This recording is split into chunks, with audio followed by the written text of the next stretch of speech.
Cette année, deux grands acteurs de la technologie vont se lancer dans une catégorie de produits sur laquelle ils n'avaient jamais mis les pieds avant. Il s'agit des bagues connectées. Samsung l'a teasé lors de son event pour présenter les S24 et il y aurait des rumeurs en quoi Apple pourrait également sortir une bague connectée cette année. C'est comme si ces entreprises s'étaient donné pour objectif de créer un anneau pour les gouverner tous, un anneau pour les trouver, un anneau pour les amener tous et dans les ténèbres les lier.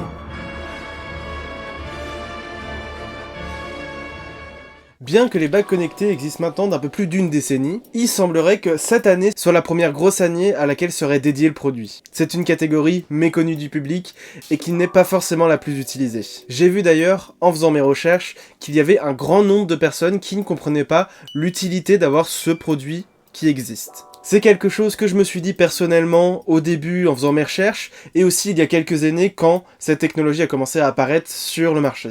Mais c'est justement en faisant mes recherches que j'ai pu trouver la raison de vivre et l'intérêt de ce produit. La première, ça sera le prix, parce qu'effectivement, étant plus petit et moins bourré de technologie, beaucoup plus abordable qu'une montre connectée. Car n'ayant pas d'écran et étant beaucoup moins gros, elles seront beaucoup moins chères à produire. Ce qui a pour avantage de pouvoir rendre la santé connectée bien plus accessible pour plus de monde. En deuxième point, c'est que comparé à une montre connectée, elle sera beaucoup moins distrayante que si vous aviez la montre. Car n'étant prévu que pour pouvoir faire des analyses de votre santé tout au long de la journée, il n'y aura ni écran, ni probablement même vibreur pour pouvoir vous dire quand vous avez une notification. Ce qui permet en quelque sorte de ne pas avoir une alerte à chaque fois que vous avez une notification à portée de main tout le temps. En troisième point pour moi, ça sera le sommeil. Car récemment j'ai essayé d'utiliser ma montre pour pouvoir faire des analyses de mon sommeil et c'était désagréable complètement, j'ai dû l'enlever au bout de même pas 10 minutes, tellement ça me gênait. C'est pas forcément la faute de la montre, mais c'est la façon dont j'ai de dormir qui fait en sorte que le capteur se colle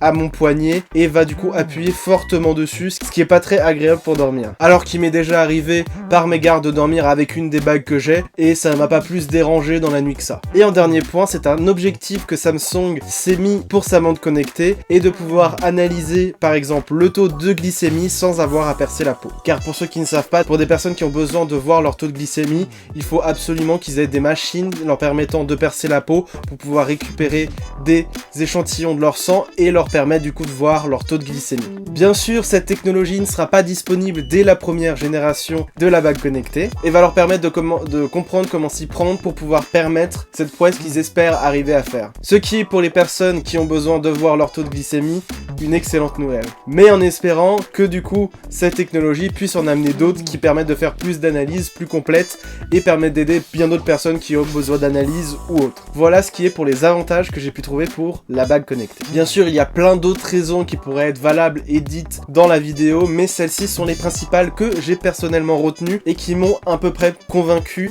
de l'utilité du produit. Comme vous l'avez compris, ces appareils sont bien plus orientés santé connectée que pour d'autres utilisations. Pour ce qui est des articles pour la montre d'Apple, il y aurait des rumeurs en quoi Apple pourrait intégrer une puce NFC à sa montre, ce qui permettrait de faire des paiements sans contact, ou d'autres actions comme ouvrir sa maison ou autre. Mais de mon côté, je ne trouve pas forcément que ça soit une bonne idée, pour la simple et bonne raison que, au moins, une montre, vous l'avez au poignet, et si jamais il y a besoin, vous avez un code ou autre qui vous permet de faire ces actions-là, et permet de les sécuriser. Or, une montre, si vous l'avez, vous n'avez aucun moyen, du coup, de déverrouiller l'action que vous voulez réaliser avec la montre, à moins que ça soit de sortir son téléphone. Sauf que du coup, sortir son téléphone annulerait le besoin d'avoir la bague, et le fait de laisser ça sur la bague serait très peu sécurisé. À voir ce qui va être proposé, mais je ne suis pas sûr que ce soit fait finalement. Pour moi, c'est quelque chose qui s'annonce intéressant parce que c'est l'une des premières catégories de produits qui, en plus d'être pratique, est surtout esthétique parce qu'effectivement, l'appareil,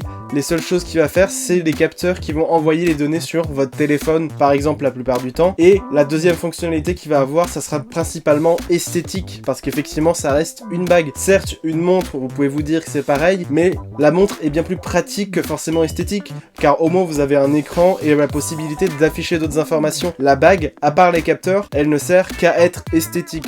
Donc, il faudra voir ce que ça donne, si ils ont réussi à faire des appareils qui se différencient l'un de l'autre, et si ça pourrait devenir un appareil de mode ou non. Mais ça, à voir du coup quand ça sera annoncé par les deux constructeurs. Je sais que Samsung a présenté en partie sa Galaxy Ring à un salon. J'avoue que sur ça, je n'en sais pas plus. J'ai vu qu'elle sortirait un peu plus tard dans l'année, pas tout de suite. À voir du coup au moment de la sortie ce qu'il en est et ce que ce sera exactement. Je sais que personnellement, pour mon côté, à part le sommeil, il n'y a pas d'autre rapport forcément au fait d'avoir la bague connectée, parce qu'effectivement pour ce qui est du sport, j'ai déjà la montre. Donc à voir si le confort d'une bague prend le pas sur le confort d'avoir une montre à son poignet. Je regarde ça à la sortie et si besoin, je vous referai peut-être une nouvelle vidéo, peut-être même une vidéo unboxing. Je sais que j'ai jamais proposé ça sur ma chaîne. J'essaye d'éviter de faire des concepts spontanés où je n'écris rien, même si là depuis à peu près 1 minute ou 2, je fais que de l'improvisation. À voir si je fais varier le contenu sur ma chaîne, ça me permettrait peut-être d'ailleurs d'éviter d'avoir à faire qu'une vidéo par mois, parce que ces vidéos me prennent un peu plus de temps à produire et je me donne plus de temps large